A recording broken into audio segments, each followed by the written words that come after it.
again, Joe. Thanks for a very informative meeting and catch up earlier today. As promised, I'm making this short video proposal of some ideas for you and for you to share with any of your colleagues. As I said, I think this is a much quicker and easier way rather than sending you pages of text or slide. So I came up with the idea of an emotional intelligence program, which would also focus on communicating with impact, internal communications in a more effective way, but also communication to stakeholders, as you mentioned earlier today. There are two core pillars that are essential to the training that we would do together. And first and foremost is it has to be a co-creation process. So I would want to involve the team as much as possible in, as I suggest, and I'll explain in a moment, 2 different steps. That would be my suggestion.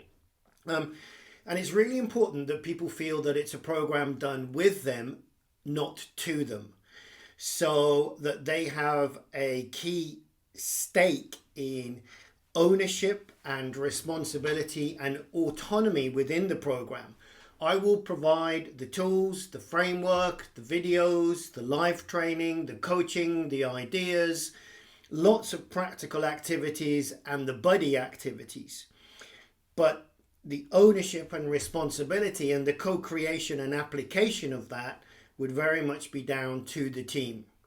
And the second essential factor is we already start to have a dialogue around measurable results. What would be the concrete behavioral changes that would come out of this program?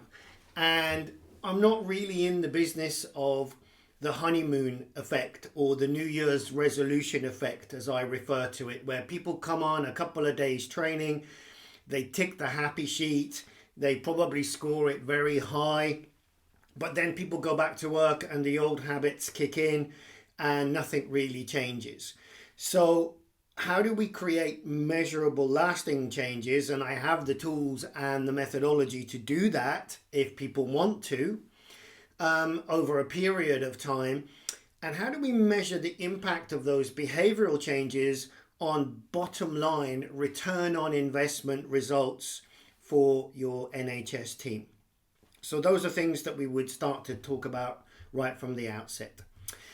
I mentioned a 2-tier approach, and my suggestion is, whilst you mentioned that we probably wouldn't want to start with the wider team of about 30 people until January or February time because you're recruiting new people, I thought, as I mentioned, it could be really good in line with the co-creation philosophy that we already could possibly start this year in October or November to do something with the 7 leaders that would give them a little bit of a head start on this program so that they could be in more of an anchor role, and they would provide a key role in supporting the other team members in their journeys when we started the wider team in January.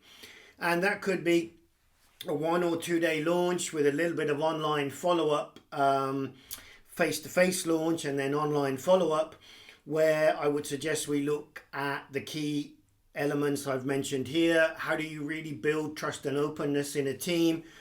Clarity of purpose, active values.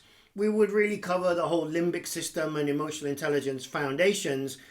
And essentially what we would do during this anchor training is really help them to be in the role of an outstanding coach as leader, so that they could integrate in their support and co-facilitation of this program alongside me a coaching style where they don't have to know all the answers, they don't have to provide the answers, they don't have to lead people, but their listening skills, their ability to ask great open questions, their levels of empathy and connection would both help others on the team to develop during the program and also build trust and openness in the process.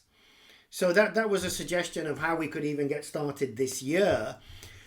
And then With the full model, which is supported by a comprehensive online video-based program and a profiling tool, we would take the team through these 12 foundational pillars of emotionally intelligent leadership of yourself and others. So we would start with integrity, trust and openness.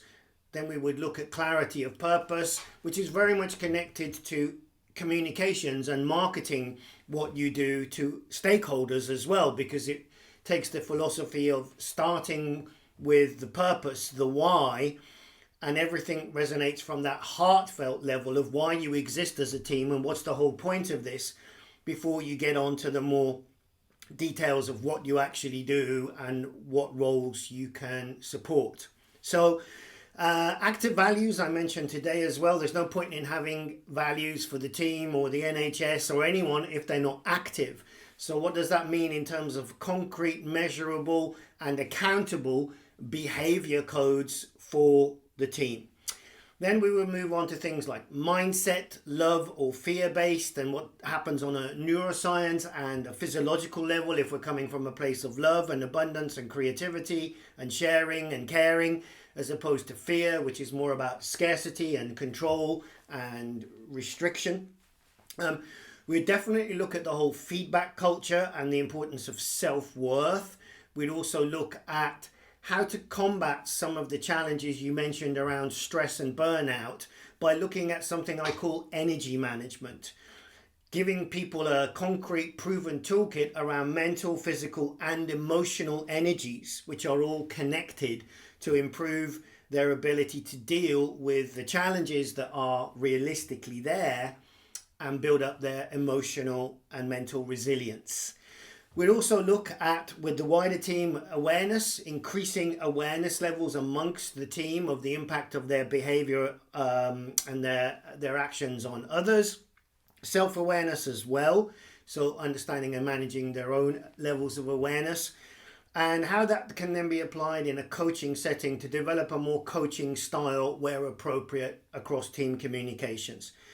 Other areas we cover in the model are conflict handling, dealing with interdependence, which is, as I mentioned earlier today, a 1 + 1 = 4 philosophy and mindset, and also understanding how to create motive action, purpose-driven goals and achieve them.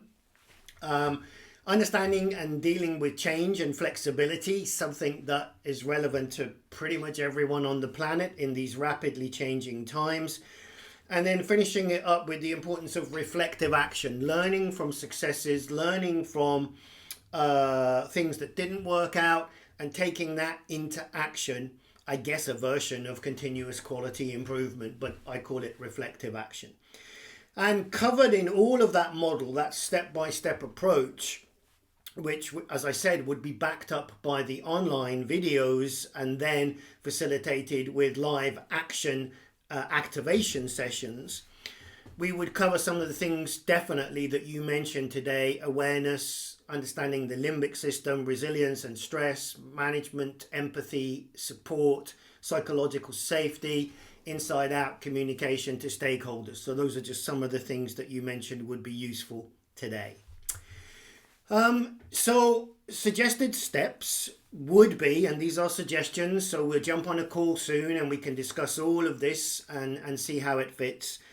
We could launch with the 7 anchor leaders already this year, and they would already have access to the online license, 72 short videos, which covers the 12 themes I just showed you in the previous slide model, as well as the profiling tool. And then in January or February 2024, we would launch the program to the wider team with the anchors already a step ahead, where they would also have access to the online video program and profiling tools for self-reflection and support during their journey. And we would support that material with perhaps a face-to-face launch in January or February, as well as follow-up with online live workshops. We would have a buddy system in rotation, so different people would work with each other during the program. And that means people would get to activate the learning and understand their colleagues in small groups or even pairs. And then there's also the option, if anybody wanted it or it was particularly useful, of having one-to-one coaching as well. That's an optional add-on. The most important, as I said, is the outcome and your measurable benefits. This slide here is just a little bit of an information about me and my background and some of the things I've been doing. Interestingly, maybe for you guys, is several years ago, this particular training, although this is a newer version that I'm launching now, an updated version, won the UK government Department of Business Innovation and Skills, as it was then, award for best training course in the Southwest region. That was for some sustainable results we did with a organization called Gwelheens, which I believe no longer exists, working with clients with addiction and other challenges in their lives. So that was how it was recognized by the UK government. I won't go through the details here. You can pause the video and read it if you can be bothered. Okay, so on to what would be possible investment levels. So what I've done here is just listed the daily rate for face-to-face training for myself. And then there's also the rate for 3-hour online live workshops, the license fee per person for profiles, and also one-to-one coaching fee. And what I've done here is I've taken a good piece of what my normal multinational corporate rate is, or the rates I'm charging for people such as the European Commission, United Nations, and other bodies that I've been working with in recent years. Going back to that, how do we measure your return on investment? I often refer to the real value of value. So if the value on one level is somebody got to understand their own values better, or they got to understand and be more aware of their own emotional states, or they got to understand how to communicate more effectively to stakeholders, that's one level of value. But what's the real value that gives? How would it create a measurable improvement in work productivity, outcomes, patient care, teamwork for your colleagues and stakeholders involved? So I've just listed, some ideas here. If you improve levels of awareness for people, if you improve their communication, if there's improved psychological safety, if there's reduced cases of stress and burnout, if there's increased team unity, moving away from the thinking and the behaviors around more silo-based work, if there's improved retention rates, what's the real value of that in behavioral terms, in outcome terms, and also in financial terms? And I would definitely want to have those dialogues around that whilst we start, and also how we can measure that during and beyond the training. Okay, I hope that's enough information for now, probably more than enough.